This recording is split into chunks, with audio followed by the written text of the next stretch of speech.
What's up, guys? It's your boy, 20K13. I'm going to talk about 7 things WWE needs to do in the build for Payback. It seems as though Extreme Rules have barely gone off air, but the WWE are already only 2.5 weeks from their next pay-per-view. Although one of the current no-gimmick pay-per-view with a largely uninspiring title and no discernible theme.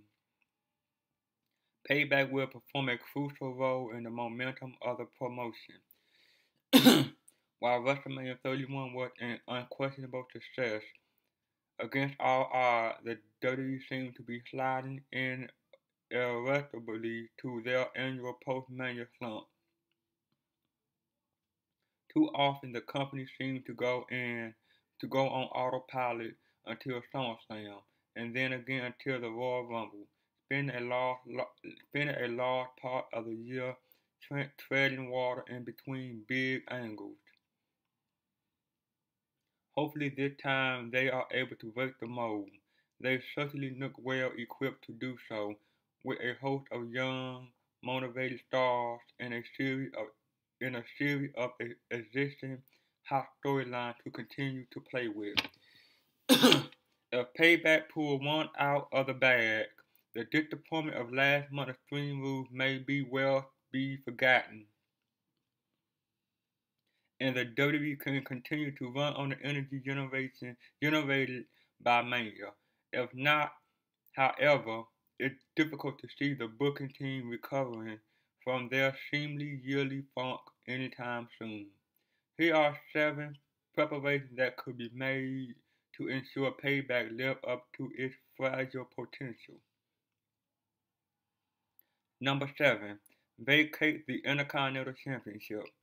It's looking increasingly likely that Daniel Bryan is going to need to take some time off to recuperate from his recurring injury problem. For whatever reason, the WWE have persisted with keeping the Intercontinental Championship around his waist despite yanking him from the Extreme Rules card last month.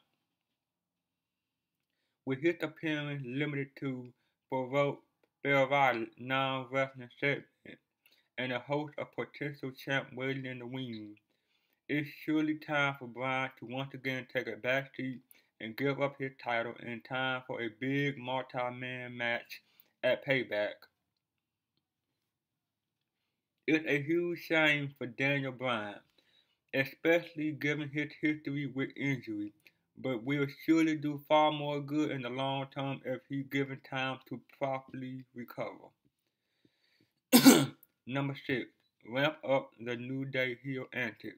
The New Day got off to a distracted start with their all smiling, all dancing babyface stable deriding as cheesy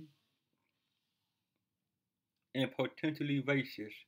Fortunately, somebody in the WWE booking team saw sense and decided to turn Kofi, Xavier, and Big E heel, which garnered an immediately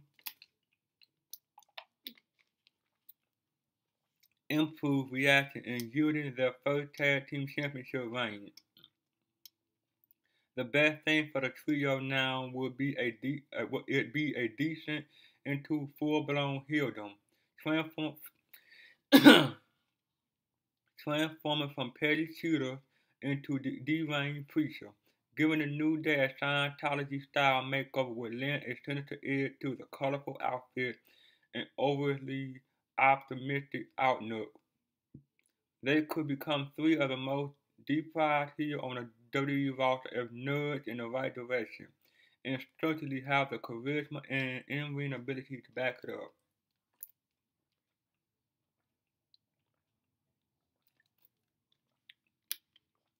A big win at Payback is a must.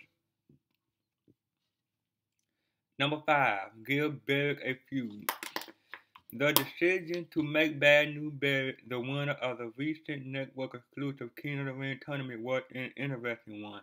The standard King gimmick, best on upon many winners after their triumph, could be pulled off particularly well by the Brit, but run the risk of becoming just another cliche. Hopefully, Wade can benefit in some way from the push instead of continue to linger aimlessly in lower mid-card acuity. The best thing for Barrett would be an immediate feud, the first match coming at Payback. There are many candidates on the roster with very little currently going for them. A potentially interesting choice would be Luke Harper in a D-Lane Hobo versus Snooty King matchup. Number 4. Keep Rusev strong. The Rusev-Cena feud is heading for a fairly predictable climax. The seed have been shown indicating a big Lana babyface turn, and she probably cost the big Bulgarian his match at Payback, either in avid inly or deliberately.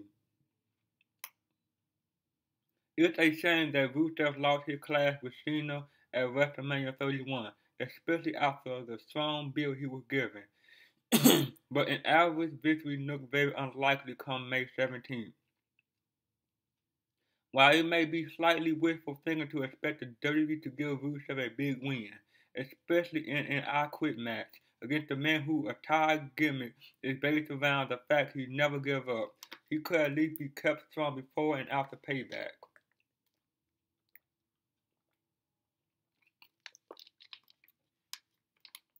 He runs the risk of being overshadowed by Cena's victory and Lana's impending turn, but can get out of the feud without sustaining too much damage if portrayed as a legitimate danger throughout. Emphasize the bad blood between the Shield. We finally get to all three former members of the Shield in a match together for the first time, plus Randy Orton. And the WWE should really play off the history between the trio as they know what's good for them. the promotion has an infuriating tendency to conveniently forget continually when suits them. But the Payback main event surely deserves the full weight of prior event behind it. Much will, of course, be made of Rollins' WrestleMania cash-in at Reigns' expense, but fans will be hoping for a video package and promo detailing the full history of the Shield and their breakup.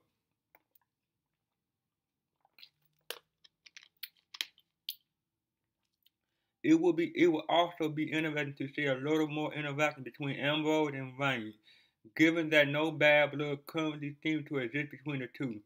It would be a welcome, if not exactly extensional, ingredient to a match with if all goes well. Should be multi-layer and compelling throughout.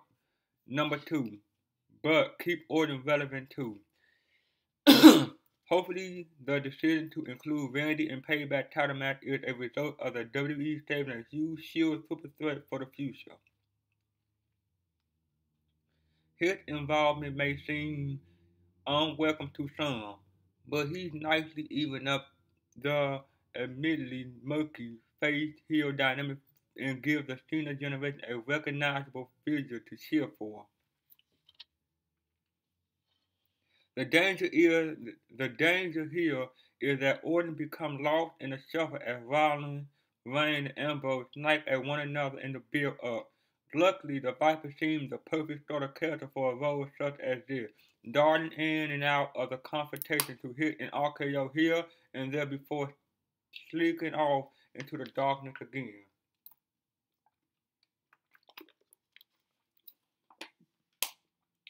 Hopefully, the WWE recognize this and allow Randy to do what comes naturally to him, without going too far in the opposite direction and having him outshine his three less established co-stars. And finally, number 1, getting Neville and Zayn on the card. If the last few episodes of Raw have taught the wrestling world anything, it's that Adrian Neville and Sami Zayn can perform on the big stage. Both had very compelling matches with established stars in the form of Seth Rollins and John Cena, and surely deserve a place on the Payback card. The immediate reaction may be to throw them in a big multi-man match or as a tag team, but their level of talent would justify a one-on-one NXT showcase.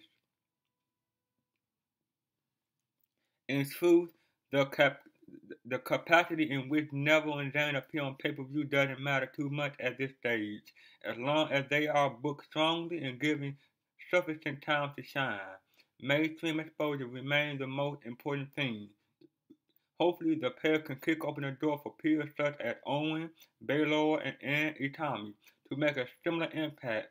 Payback would be an excellent place to continue their rise, and excluding them from proceeding would be a major misstep on the WWE part. Like, comment, subscribe. See you guys on the next one. Peace.